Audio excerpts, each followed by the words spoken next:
నమస్తే. మనం ఓయూలో ఉన్నాం. ఏదైతే ప్రభుత్వం గ్రూప్ 1 పోస్టింగ్స్ ఇవ్వమని చెప్పేసి ఆర్డర్స్ చేయడం జరిగింది. ఈరోజు పోస్టింగ్స్ కూడా ఇవ్వబోతా ఉన్నారు వాళ్ళకు. ఇంకా దీనికి సంబంధించినటువంటి జూబ్లీ ఎలక్షన్లు ఉన్నాయి, స్థానిక ఎలక్షన్స్ ఉన్నాయి. వీటిపైన మనం మాట్లాడదాం. మనతో పాటు ఓయూ మైపాలన్న ఉన్నారు. నమస్తే అన్న. నమస్తే. ఏమంటారన్న, ఫస్ట్ ప్రభుత్వము దాదాపు 2 సంవత్సరాల దాకా దగ్గరికి వస్తాం. మీకు ఏమనిపిస్తుంది? ఫస్ట్ వాళ్ళ దగ్గర ఇప్పుడు వాళ్ళ చేసినటువంటి పనులు కావచ్చు, వాళ్ళు తీసుకున్న డిసిషన్లు కావచ్చు, ఇప్పుడు స్థానిక ఎలక్షన్స్ ఉన్నాయి, జూబ్లీస్ ఎలక్షన్స్ ఉన్నాయి, దీనిలో కనబడే అవకాశం ఉంటుంది. దీని పట్ల మీరు ఏమంటారు? ఏ విధంగా అంటే మీకు 2 సంవత్సరాల నుంచి ఏమనిపిస్తుంది ప్రభుత్వం వచ్చిన తర్వాత?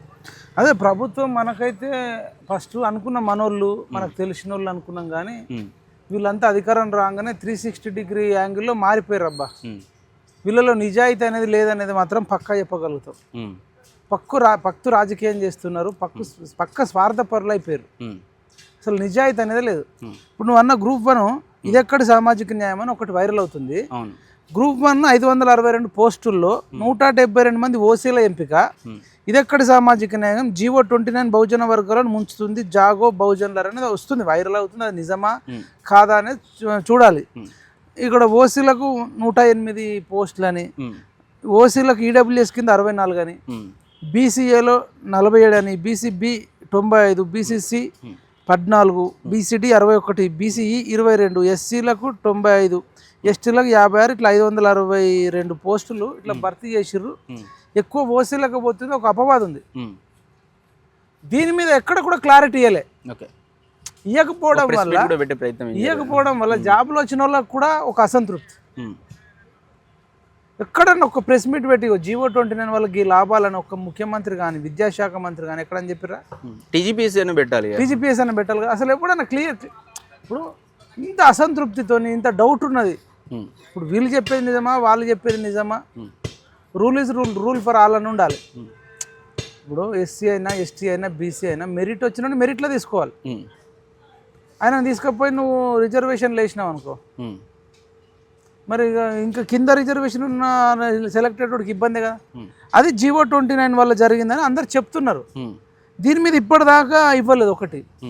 తర్వాత గ్రూప్ 1 డివిజన్ అంటే సింగిల్ బెంచ్ జడ్జి గారు ఏం చెప్పారు, ఇంట్లో అన్ని ఇట్లా కేర్లెస్ ఉంది, నెగ్లిజెన్స్ ఉంది, కొంత అవకతవకలు జరిగినాయి, అసలు వాళ్ళకి ఎగ్జామ్ పెట్టాలనే సరిగ్గా పెట్టాలనే ఉద్దేశమే లేదని చెప్పి దీన్ని 8 నెలల్లో రివాల్యూషన్ చేయండి, లేదంటే తిరిగి ఎగ్జామ్ పెట్టాలని చెప్పారు. మరి ఇక ఊటావుటిన అర్ధరాత్రి ఇట్లా ఇవ్వడం వల్లనే అనుమానాలు ఎక్కువ వస్తాయి. ఇప్పుడు జాబ్లో వచ్చిన వాళ్ళు అనుమానంగానే జాబ్ చేయాలి. మళ్ళీ ఇప్పుడు ఎవరైతే ఉన్నారో వీళ్ళు సుప్రీంకోర్టు కూడా పోవచ్చు, ఎప్పుడు జాబ్ పోతుందని వీళ్ళు ఫీల్ అవ్వడం. లేకపోతే అంటే అసలు ఒక్క ఎగ్జామ్ సరిగ్గా పెట్టలేరా? అదే నేను అనేది ఏంటంటే, నువ్వు ముందే అందరితో నిరుద్యోగులతో మాట్లాడి ఏ జీవో అయితే పర్ఫెక్ట్, నిరుద్యోగులు కానీ, అడ్వకేట్లు కానీ, జడ్జిలు కానీ, అవసరం ఉంటే రిటైర్డ్ జడ్జిలను పెట్టి కూర్చోబెట్టి చేసి ఉంటే ఈజీగా అయిపోయేది కదా. అంతే వ్యవస్థ ఉంటుంది కదా, వాళ్ళ సిస్టమ్ ఉంటుంది. అట్లా ఫెయిల్యూర్ అయిపోయింది. ఇటు జాబ్ రానోళ్ళు అసంతృప్తిగా ఉన్నారు, వచ్చిన వాళ్ళు కూడా అసంతృప్తిగా ఉన్నారు. అంటే భయంగా ఉన్నారు. ఇప్పుడు మొన్నటిదాకా టెన్షన్గా ఏడ్చుకుంటూ ప్రెస్ మీట్లు పెట్టారు. ఇప్పుడు కూడా మళ్ళీ ఎవడన్నా సుప్రీంకోర్టుకు పోతాడా అనేది డివిజనల్ బెంచ్ కూడా అదే చెప్పింది. దీన్ని కోర్టు ఇచ్చే డిసిషనే ఫైనల్. ఈ పోస్టింగ్స్ మీరు ఒకవేళ పోస్టింగ్కి ఇచ్చుకున్నా ఏమి ఇచ్చుకున్నా మళ్ళీ ఒకవేళ జడ్జిమెంట్ ఏమన్నా కింద మీద అయితే మళ్ళీ పోస్టులు పోతాయి. ఇప్పుడు సుప్రీంకోర్టుకు పోతే తక్కువ ఎవరికైనా ఉంటుంది కదా, పోతారు కావచ్చు. మళ్ళీ అది ఏం జరుగుతుందో మనకు తెలియదు. కాబట్టి ఇది ప్రభుత్వం ఫెయిల్యూరు, టీజీపీఎస్సీ ఫెయిల్యూర్ అంటే గందరగోళం. మాజీ డీజీపీ మహేందర్ రెడ్డిని పోలీస్ డిపార్ట్మెంట్లో పనిచేసిన ఆయన తీసుకొచ్చి ఈ అడ్మినిస్ట్రేషన్లో పెట్టడమే పెద్ద తప్పైంది.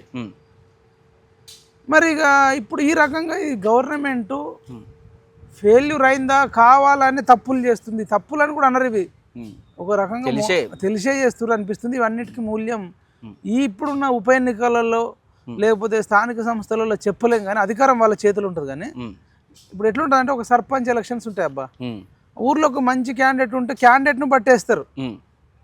అక్కడ రాష్ట్ర రాజకీయాలు ఎవరు చూడరు. లోకల్ అది సర్పంచ్కైనా, ఎంపీటీస్కైనా, జడ్పీటీస్కైనా, ఈవెన్ రేపు జూబ్లీహిల్స్ ఉప ఎన్నిక జరిగినా అక్కడ ఎవరైతే నాయకుడు వాళ్ళకు అందుబాటులో ఉన్నాడు, ఏదైనా మంచి పనులు చేసినోడు ఉంటే వాళ్ళు చేసే అవకాశాలు ఉంటాయి.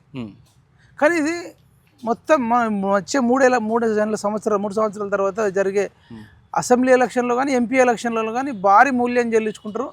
జగన్మోహన్ రెడ్డికి పట్టిన గతే రేవంత్ రెడ్డికి పడుతుంది. ఆయన కన్నా 11 వచ్చినాయి, కానీ నాకు ఒకటి కూడా వస్తుందా రాదా డౌట్.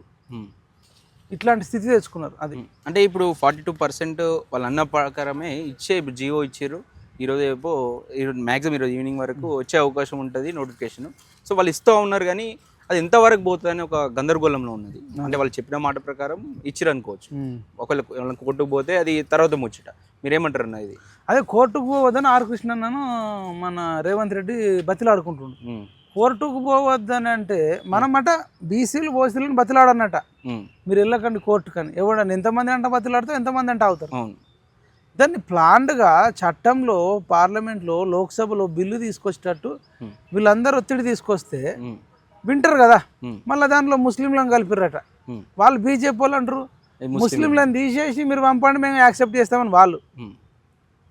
ఇక ఇట్లా చిత్తశుద్ధి లేని శివ పూజ జరుగుతుంది.